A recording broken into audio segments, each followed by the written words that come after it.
Hello, Assalamu alaikum, everyone. There's one more episode of the Controversial Guy podcast, and we have one special guest. I was just, connected with him for a long time of period, and he finally said yes. I know him as, the futuristic minds in Pakistan who are working with entrepreneurs and startup. I would just give the stage to him. Saad Munir, just introduce yourself a little bit. Thank you so much. Thank you so much for inviting me. It's a pleasure. So I'm basically a business owner, stumbled upon into the business world. I wasn't like a planned business owner, so I stumbled upon on hopping on different businesses, and eventually after 15 years, I have now successfully worked in the agency space, in digital and AI automation agencies, built two seven-figure agencies, and in the same time period, I have built two eight-figure brands made in Pakistan, selling in US. That means like we have proud made in Pakistan boxing gloves and fight sports products that we make in Pakistan, sell through online, and have warehouses in US. And now we have a big customer base that is making our brands and eight-figure businesses. So Alhamdulillah, it's a grind and a hustle that we have done. Alhamdulillah, Alhamdulillah. So, we were talking about like a few minutes ago about okay, what is the mindset that has been going on as an entrepreneur? You face, negative things day in, day out, right? So, what do you Mhm. say about that? What should be the mindset of an entrepreneur should look like in Pakistan and in international? Because many of the young people are listening to it. So I'll start with sharing one of my business story that will relate with the mindset development of a business owner in Pakistan. So from a very early age, I've been traveling to UK, and I remember I have been going every summers in London and then coming back and continuing my school for the rest of the year. So I have analyzed and I have observed and I have been like seen two cultures, two economies, two different cities and countries developing. So my childhood is like segregated between two different, absolutely north and south pole of the countries, and that gave me like a big analytical mindset and opportunity that I started thinking a lot, because when I'm there, most of the people who travel at an early age, they mostly do not feel comfortable when they come back in Pakistan. But since I was living in Pakistan and I was traveling in UK, so it gave me an opportunity to explore through the window, through the lens of a Pakistani young boy, and seeing developed country for summers and then coming back again, because my brother and my sister, they worked there, they was there. Me, my father, and my mother, they took me every summers to meet them. So I go there, I see from food to facilities to convenience, right from when you're coming out of the airport, you start seeing the differential of the economy, the processes, the mindset, the culture. At the same time, I remember there was like a three-tire vehicle. The cars were used to have three tires over there. It wasn't in Pakistan at that time. I'm talking about like in 1990s. I was so young, probably like 6 or 12 years old. And then eventually went into my university from Fast Lahore, and I was studying here. Then I went back to UK, and then I have friends over there. I have a lot of white friends, British friends who born there, who been living there. And when I exchange ideas with them, when I exchange startup stuff with them, when I exchange like business ideas with them, when we hang out, I see they have a different mindset than we have. So I consider myself the exposed um, business mindset. My mindset was exposed to the first world processes, first world systems, while having the resilience of a Pakistani guy. So, with this beautiful recipe, I have the knowledge, expertise, and vision to make things just like we see things happening in the first world, while I have the abilities to fight back the load shedding, the unavailability of the internet, the traffic chaos, and employee ethics and whatnot. So, this created a very good recipe for me as a business owner mindset to create something that can operated from Pakistan, selling services, export services outside of Pakistan. That includes services, that includes products. And that's one of the reason I've been successful, because I did not consider US, UK as a place to live, but as a place to sell, as a place for my customers, as a place for a good market for my products, services, my team's skills, my team's, you know. So that was one of the mindset shift. But mostly now, when I talk to the business owners who normally never got an opportunity to travel from a young age until they got enough money, and for business purposes they start traveling, so they see the world from a different angle, and their experiences are kind of like different. So I find myself like grateful for this opportunity, that this curated and this designed my mind in a lot different way to see things differently. I also got the opportunity to work in some of the international companies as an internee, as a trainee in London office. Then I worked here in Pakistan in a lot of different companies from digital. I worked in the investment departments of Punjab government. I saw the real numbers of bilateral trades happening between the countries. And then eventually I shifted into the digital. I got into a job, and then I started my own business ventures. The one of the reason I left my ordinary non-tech jobs and shifted into digital is because I was at Heathrow Airport quite a long time ago, like around 20 years ago. It was 2008 or 9. I was at Heathrow Airport. At that time, there wasn't enough Wi-Fi on the airports. There was like LAN cables for the internet available on different spots. So there was a guy with his bulky Toshiba laptop. He was like working on some crunching some numbers and everything. So I sat right next to him, and we were sharing the table, and I saw him like having on his screen a beautiful graph going up and down. He's changing windows, it's loading, and then I'm seeing graphs. So I asked him like, are you what is this? Like, because I myself is a data guy, I love data, numbers and graphs. So he said, this is my website, and these are the people who are visiting my website, and I'm looking how I can get more visitors. So I was like, why? He said, like, because I've placed ads on my website and I'm getting paid from it. I was like, wow, that inspired me so much. I literally after 3 months resigned my government job, private government job, and I got into one of the digital company in Pakistan, and I started learning everything from SEO, Google Ads, Facebook ads, mostly SEO from there. So my journey started with search engines, and then eventually it converted into my e-commerce brands. And for that, I hired a lot of team. For that team to fulfill their bills and their cost, I started acquiring clients, and then eventually my two businesses starts growing together. So this was my mindset. This is something that I adopt, and this is something that is now keep on helping me go every day, you know. It's an amazing journey, and as you say, see, having a government job is many of the people in Pakistan, they have a dream to have a Yeah, government, and you quit that, and I it's quit that. yeah, and it's a career suicide. They would say that, but Exactly. My yeah, friend said that, yeah. yeah. So many people say a lot of things, but that is the thing. People that don't understand that building a thing requires effort, and it takes a mighty heart to do it. Yeah. First of all. And second, in the journey, you face Hmm. a lot of the things. But what Mm. is the key difference that you realized that was there in the mindset that the people living in Western countries or Europe, and what kind of mindset of the youngsters have in Pakistan? That is the key line that you have got. That's a very good question. That's a very good question. So one of the thing that I see is like the challenges that me as a growing teenager in Pakistan were way different, that a teenager of my same age in London cannot even imagine, you know. They cannot even imagine. I have limited electricity, I do not have access to good roads, I have to take care of my motorbike if I'm going out, you know. I'm underage and I can still drive.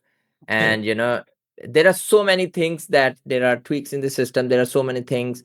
baseline essentials, which I wasn't privileged enough as a Pakistani citizen at that time to have those. So my struggle to achieve things was much more harder as compared to a guy of my same age in London. They were talking about, so that most of the people I see over there is like they do not have an issue traveling from one city to another, and they were like 16 years old, while I am a 16-year-old boy in Pakistan. I am very skeptical because of the developing situation at that time in Pakistan. It wasn't much safer to go out in the night. It was like you know road robberies were very common and stuff like this. So the challenges that I was facing, the first world country obviously wasn't even imagining that a guy can face these challenges. So they can't even imagine I do not have access to free libraries where I can go and use a computer and do my research. At that time, having a computer was like a privilege. It was like a luxury. If you go to a house and you see a computer, you seem like these guys are rich. That's why they have that. But and over there it's like a normal thing at that time, even at that time. So at one point I was like upset, like every other Pakistani. I was like, I should move with my siblings. I should be over there. I should be having more fun. I should be having. But due to some family circumstances, I did not opt for that. My mother wants to stay here. My father died when I was 6, so I was like, I'll stay here with my mother, and that gave me the opportunity now to see those missing gaps as an opportunity. You see my point? So I do not have electricity. I do not have good internet. I do not have access to a lot of entertainment stuff, which the guy in the UK can have.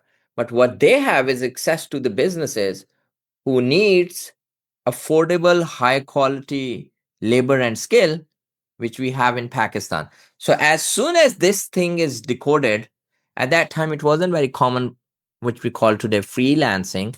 We used to call it outsourcing. There was like only big, huge companies and call centers who got clients from outside Pakistan and everything. So as soon as I realized that the this resilient country, Pakistan, have the ability to export their skills and services and help them, the businesses over there, grow by implementing a lot of technical stuff which we are very good at doing that, and they are not. So I started learning more and more about that. So this is the very important point, that you do not have to always see that if you do not have access to the baseline, if you do not have access to the first world facilities, that's a miserable situation for you. Sometimes it's also an opportunity. Sometimes it's also a gap that you can convert into an opportunity and make money out of it. I agree. I agree because that is the thing. Many of the entrepreneurs, when they are starting, they don't do the grunt work.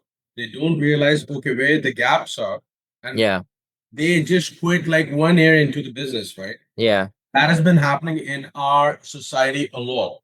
yeah. Money wise, if we look at it, I what do you think? Are people are more literate when the AI is coming along, right? How Mhm. they would be using it to get more work, and how it would be affecting jobs, and then the current situation that is going on in the world, how is going to be affecting that. So one of the keyword that I've been repeating over here with your conversation is resilience. Yeah. And I used to hear this a lot, that we are a resilient nation, we are a resilient nation. I never gave a thought back to it. And then eventually I realized what this means. This means that even if it's economic downturn, political instability, even we are in a war, even there is a pandemic, even we do not have enough resources, even if we have broken roads, we do not have access to the basic essentials like electricity, internet, we can still work with a higher productivity than any other nation in the world. And that is something that I felt in me. That is something I see all the people who were doing job at that time and all the business people. And I was like, yeah, this is something that we can do. So we make a light situation out of a very stressful circumstances. You have seen, my last year there was a war between India and Pakistan, and even the other side of the borders. I have a lot of my friends from India, and they were talking about like, you guys are not taking war seriously. It happens the same in pandemic. There were so many. Obviously, it was a nightmare for so many people. It was a stressful situation, but we were creating a lighter impact out of it. We were creating memes, we were creating situations, people were creating videos. So I realized that, we are kind of a nation now who it's an unfortunate thing that we have higher insensitivity level because of whatever we have been facing for last 2 decades. You name it, and we have seen it. We've been victimized of a lot of instability, political instability, cross-border instability, economic instability, basic essentials, and everything in between. So that made us insensitive, while at the same time it made us so resilient that we can now do not get bothered by everyday stuff. Like, I remember there was political instability, I was in the office. There was war going on, I was in the office with my team. You see my point? There Yeah. was like flooding happening, rainstorm, we were in the office. So Right. it nothing big can impact a Pakistani that much, like, yeah, you know, but the only thing I see like Pakistanis can get affected is by a cricket match. That's it. Everything else in the universe cannot impact them. Cannot do that. So Totally this agree. resilience, I believe we as a nation has in our DNA, which means when I started an SEO, every year I hear about, like, as a technical service provider, I hear like, hey, your services are going to cut off, your services will be no longer required in US and UK. Why? Because SEO is changing, this is changing, that is changing. But every year we adopt to things, we evolve, and we find more solutions, and we keep on moving and keep on going. I talk a lot to the people who are afraid and have a fear of unknown uncertainties that they can see because of AI coming in. AI is a bigger thing than an internet that we have discovered, but at the same time, it's a bigger opportunity for us. I tell people like, AI is just like you are selling WordPress websites in 2004.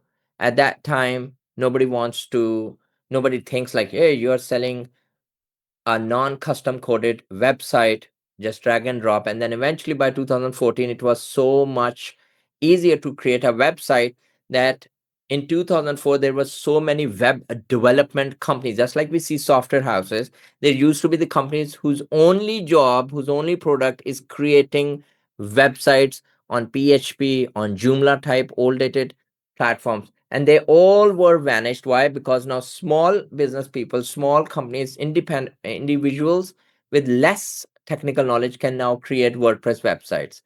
And then eventually today we see AI can do everything for you.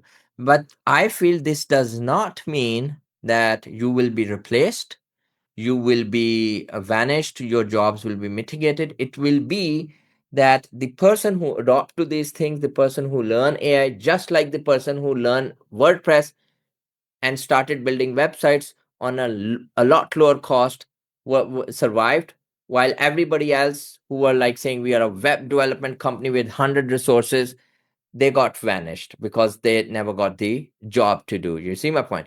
So we have to evolve. Me myself, with my agencies, with my businesses, we are also evolving. As a business owner, it's very profitable for us to adopt to AI, because now 10 people job is being done by one, and multiplier effect of like 20 people job. You see my point? At the same time, a lot of automations are helping us. A lot of jobs that we do every day are now automated. We do not need people on it. We do not have human errors coming out from there.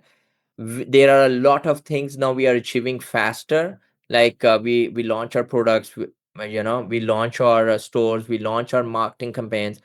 We have reduced our costs tremendously. Like, we used to spend millions of rupees and months of planning for the photo shoot of our products. In Dubai, in London, we have to hire studios, coordinate and curate all the timelines, and then the buffet dinners for the models coming in and everything, and still we get limited number of pictures and everything, and there was like so much psychological and people management going on. Somebody is not available, so whole shoot needs to be canceled out. Now this year we literally have 1/10 of the cost on the photo shoot.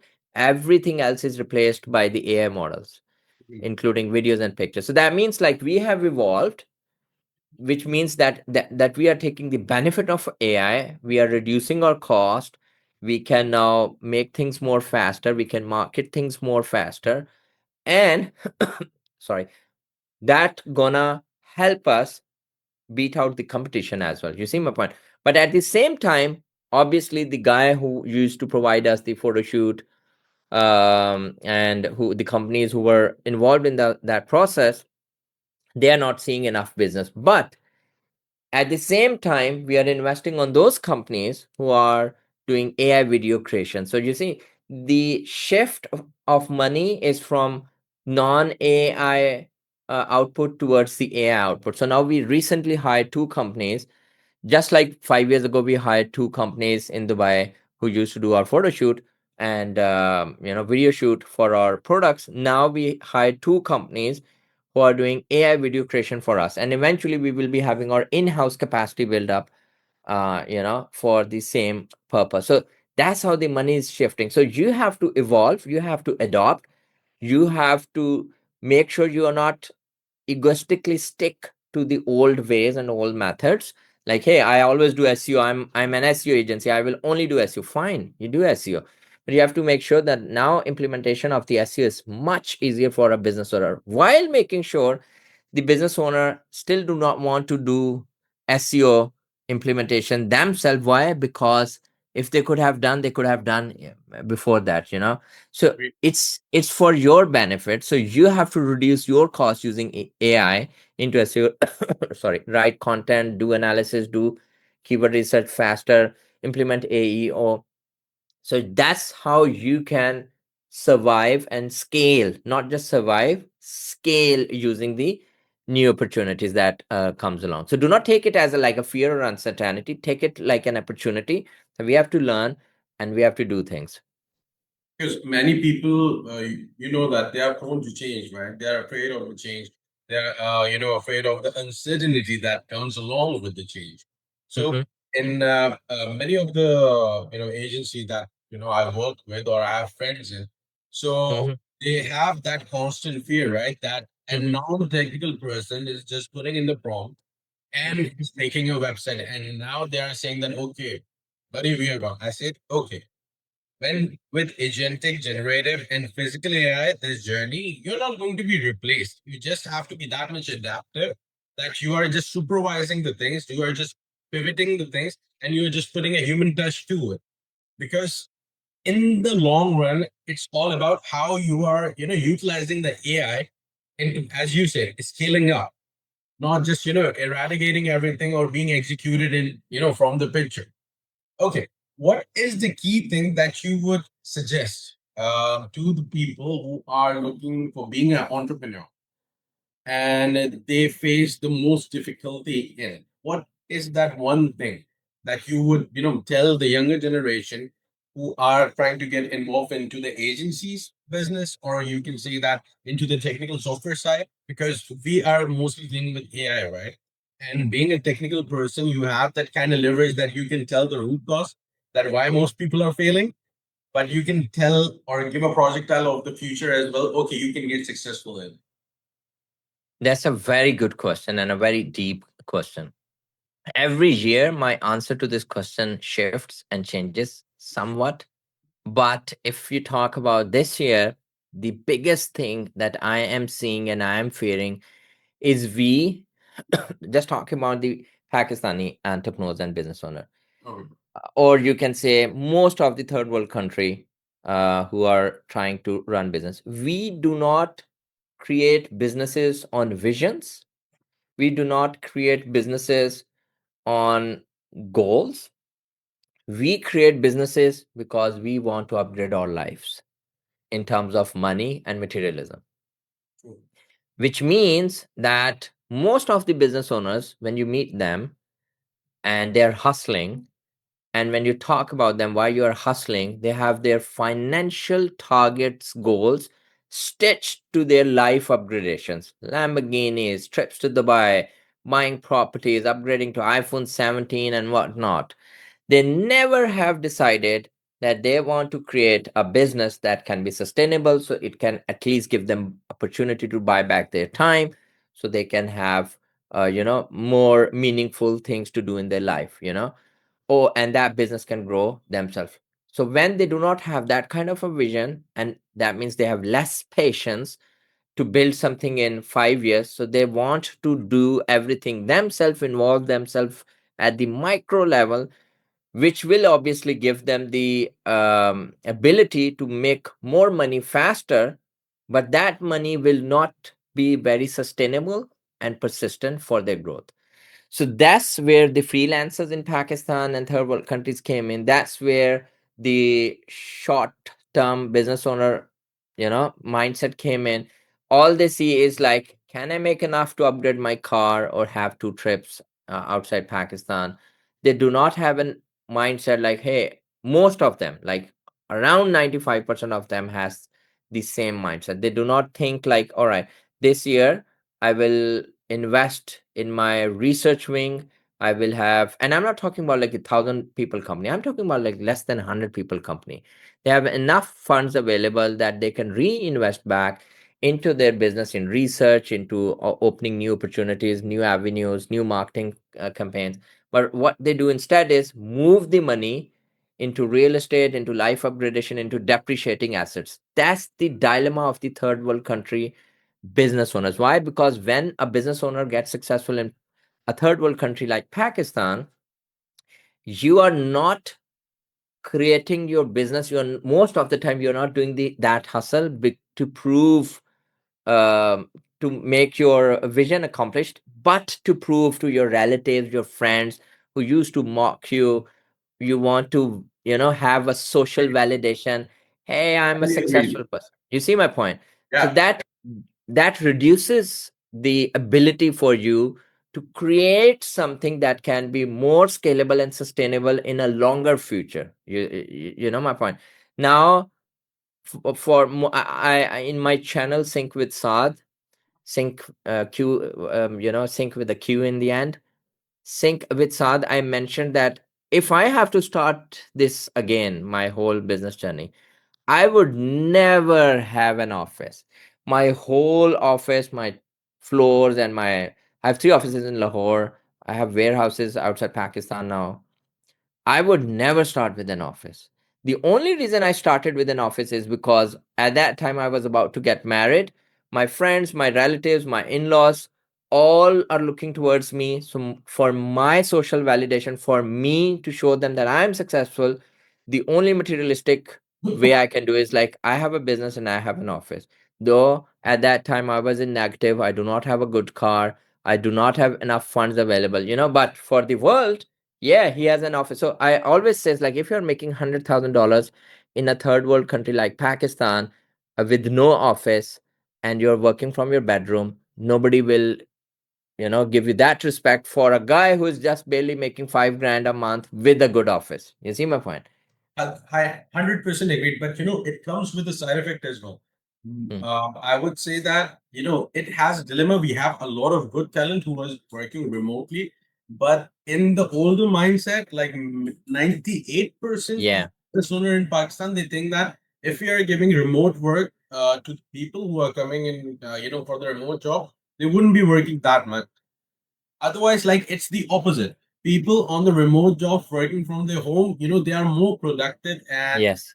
they deliver more. That's what I've realized. Yes. Yes. You're right. The When I started hiring from Philippines at one point of my business for my sales and customer support team, I hired a couple of guys from there. That guy was working from his remote village in mountains off the Manila. It's not like a central place. I forgot the name of the village. So he was working literally from there. And when he has to go on a call, he has to turn off his swinging fan because it creates a lot of sound. So when he has to go on a call, he turns it down, and since the fan takes couple of minutes to stop, he has one stick that he immediately, poke into it, so it stops right there. Because he do not have access to air conditioning and a good home and a good office workspace, he was working from there, and he was literally getting 350 $400 from me. I was like, why don't you move to a big city? He was like, I'm fine here, I have chickens farm, and I go there in the morning and I work in the night in the US time zone. I'm happy, I'm making good enough money. I was like surprised. I was like, don't your family push you to go to the city? He was like, no, we are good.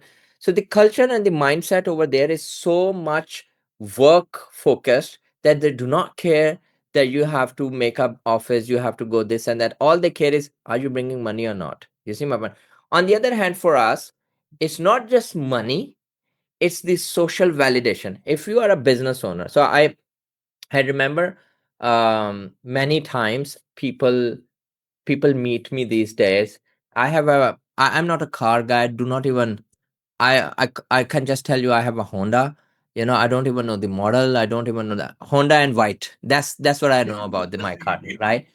But but if I go to some place, we have family cars, we have other cars. But when I go someplace, um, where there are guys coming in like 200,000 cars, like a 2 crore car, 20 million car, you know, they do not see me as somebody who is let down or something, because he has I think my car is like 6 million, and they probably have like a 20 million car. So they do not see me as like they do not see I do not need a social validation now. You see my point? Because they know who I am, my profile and everything. So the same car, the same efforts, now they appreciate it, and they call me, you are a very humble guy, you have so much gratitude, you are, I was like, if I'm not making money, you won't be saying this. You will always say, hustle more so you buy more cars. Yeah. Now you say, like, oh, this guy's so good. When I travel in economy, they say like, hey, this guy's so humble, like he can afford business class, but he's traveling on economy. So that's one of the third world countries dilemma, that when you are making your business progress, people want you to reflect 5 times more. So even if you are making really good, that's what we see in the real estate, that's what we see in the industrial, that people who are over there, they are buying big houses, they are expanding on stuff which should not be there. While if we see millionaires, most of the millionaires in US, the Yeah. true millionaires, I'm not talking about the flashy and bragging millionaires, Not the blingy one, right? they blingy one, yeah. So they travel on bicycles, they take public commute, they are happy living in farms, they have very low maintenance lifestyle with good peace in their life. While if somebody is making 100,000 in Pakistan, he considers himself like a king. He wants and expects everybody to treat him like a king. And then social media comes in, and they all have TikTok and Instagram, and they want to show the world that we are somebody. So this is a mindset which I feel needs to shift abruptly for at least the younger generation. And I'm seeing for the Gen Z, they They are are doing that. already away from this thing. You see my Yeah, they're point? They doing don't that. I'm care. really happy from them because what I realized, okay, they are not as much experienced as we are. But I'm going to tell you about my thing that whenever I'm in Karachi, I'm roaming around on my old bike that I fixed myself because I have, love for the bikes and everything. Now they Yeah, have electric ones, but I go for the old ones that, no petrol in it. nice. I'm roaming around with my friends, and my friends are still waiting right now. They're just calling me up. But that is the thing. If they don't know what I'm doing, and if they don't know the background, that which category of work that I'm doing, what I'm related to, they're always gonna say that, oh, dude, you should buy a car. Your family needs it. Though there Yeah, are more cars than I can imagine, and Allah yeah, has blessed me enough. But that is the idiocracy that we are dealing with in our society. yes, That we have to please other rather than pleasing ourselves and our family. If you have extra money, what I believe in, you keep 10% for yourself, for your mm, expenses, 70% you invest, that makes it 80.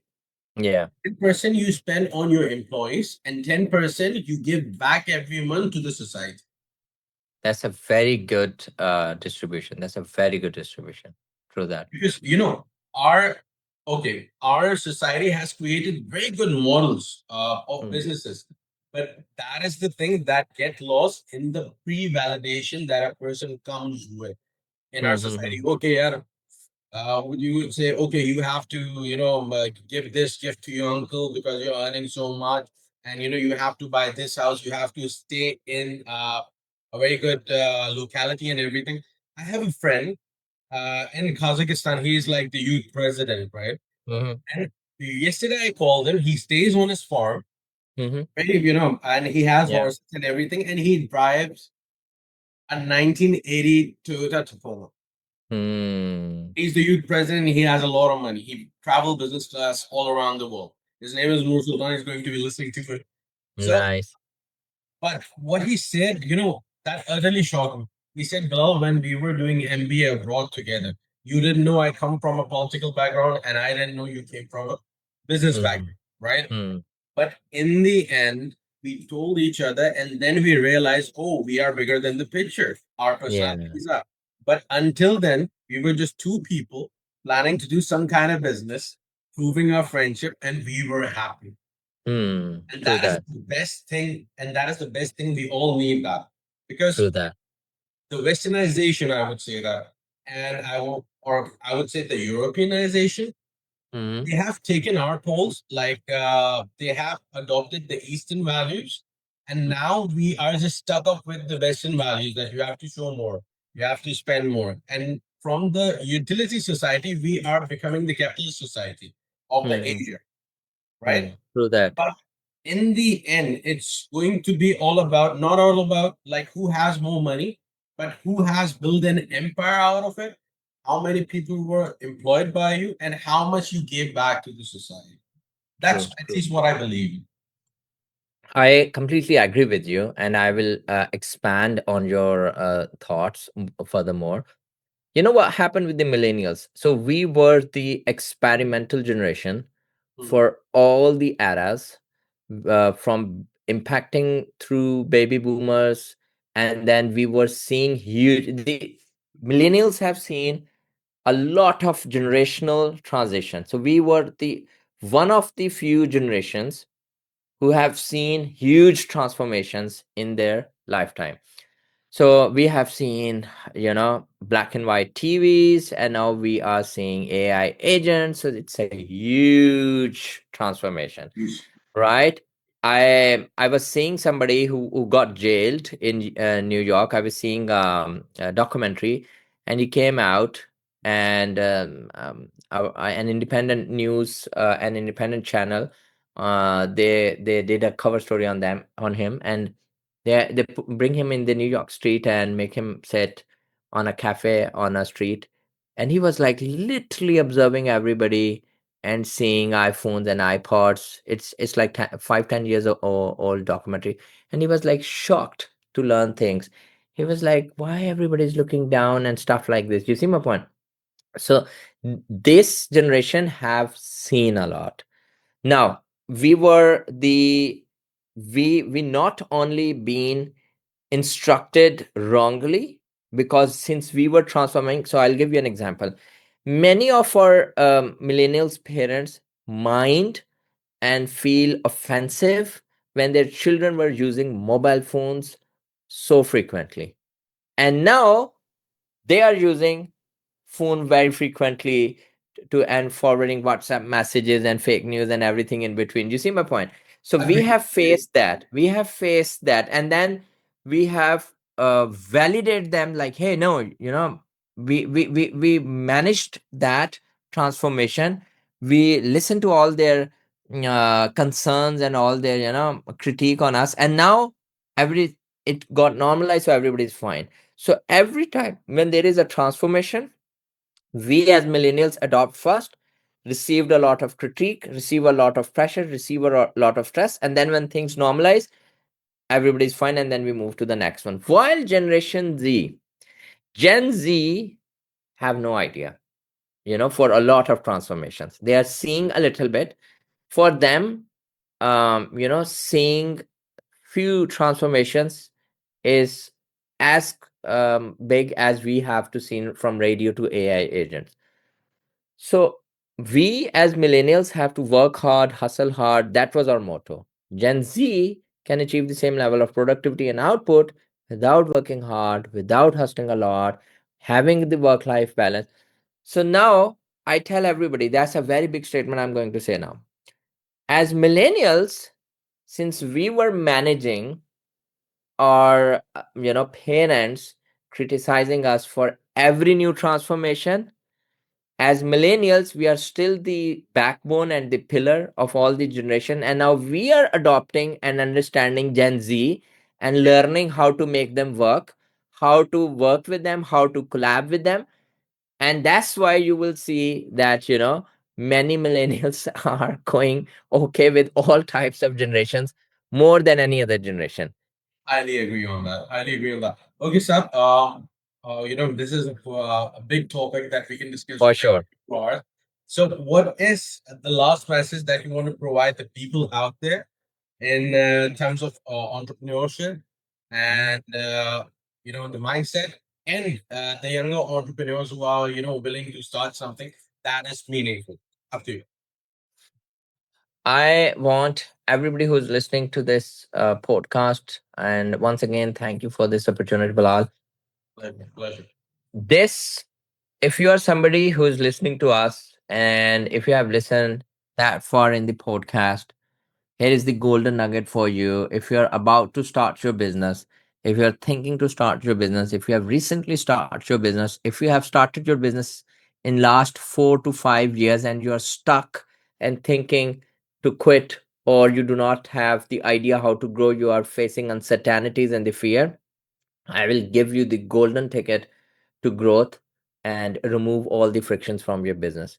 Focus on one niche, whatever the business you are in. You are in non-technical business, you are in tech business, you are in SaaS business, you are an accountant, you're running a dentistry, you have a logistics business. Focus on niche, one niche. Focus on nano-ICP, ideal customer profile. Design that this is my customer. Research on those customer profiles, make your branding, messaging, and offers everything accordingly. And for 1 year, as many experts says, focus on one or two maximum sales channels and double down and triple down on that. Heads down, do not worry about anything. Eventually, you will start seeing more business coming in, more revenue coming in. And once sales comes in, we say sale cures everything. So once you have cash flow, once you have revenue, it cures everything else. Thank you so much, Saad. Thank you so much for giving us time. And for sure, I would connect with you once again because it's quite a long topic and many things For we sure. done around the way. So thank you For so much sure. once again. And guys, that's a wrap. One more thing before we go. We have people like Saad and many others who are working in Pakistan and making Pakistan famous. Why I'm saying that is just not according to the business, but the value that we are providing around the world. So kindly, let's not, blame Pakistan for it and make Pakistan easier to work on. I would request to the government authorities and the people who are sitting abroad who are looking for some quality stuff and quality, I would say, productivity. And according to the budget, your place is Pakistan to go. Remember this, Pakistan Yeah. is your way to go. Why? Because we would provide you quality, we would provide you services, and we would provide you the work that you cannot get anywhere in the world. Thank you so much, everyone. Thank you so much for your time. See you next time. Thank you.